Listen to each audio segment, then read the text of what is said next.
दिनै बालागाव तिनालि बाजार एरिया अनसाय आफाद बर' हारिनि मोनसे आफादखौ थांनाय 2016 सनाव आं गायसनदोंमोन। बे आफादनि नामैहाय दिनैहाय जोंनि 31 नं समस्तिनि मानगोनां MLA लरेन्स इस्लारिया मोनसे कमिउनिटि हल हरदों। बेखौ दिनैहाय बेखेवनो थाखाय गाजा गोमजा नुजानाय जाहैबाय।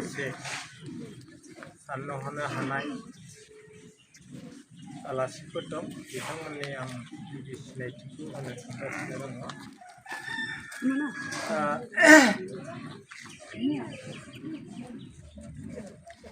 कन्स्ट्राक्शन अफ रुपनारायण मुसाहारि कमिउनिटि हल बिनि खुन्थियाखौ गायसननो थांगासिनो दं। बे हाबाफारियावनो आङो रुपनारायण मुसाहारि बिथांनि खालि फंनैसोल' आं मिथिगौ, बेखौ आं बुंगोन। रुपनारायण मुसाहारिया जोंनि बालाजान तिनालि ओनसोलनिनो सासे साननो हनो गोरों समाज सिबियारि आरो सासे बर'नि लिरगिरिबोमोन। बिथाङा थांनानै थानाय समाव गोबांथार हाबा मावलांदों। बेखौ दिनैनि बे सुंद' गुसुं समाव बुंनानै फोजोबनो हाया। जेखिजाया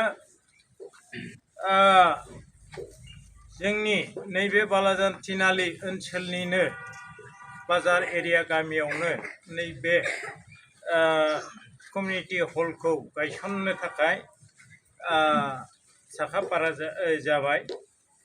दा बेवहाय नुजाथिनो हानाय गिबिथार सिनायथिखौ आं होलांनो सानदों।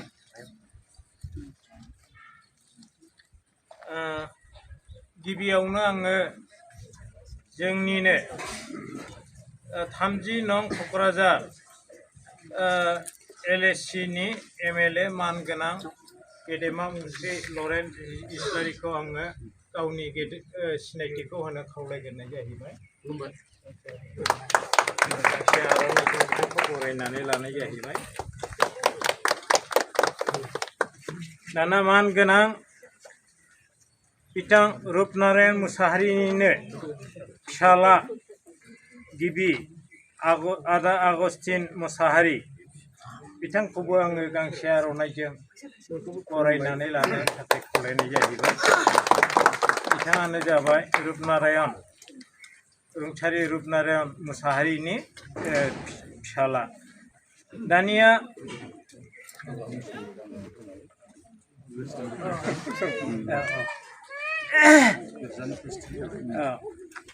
बिनि उनाव आङो सिमसन मुसाहारि सार, बिथाङा गौरां मिसननि माबामोन हेडमास्टार, लोगोसे गौरां मिसननि सेक्रेटारि। दानिया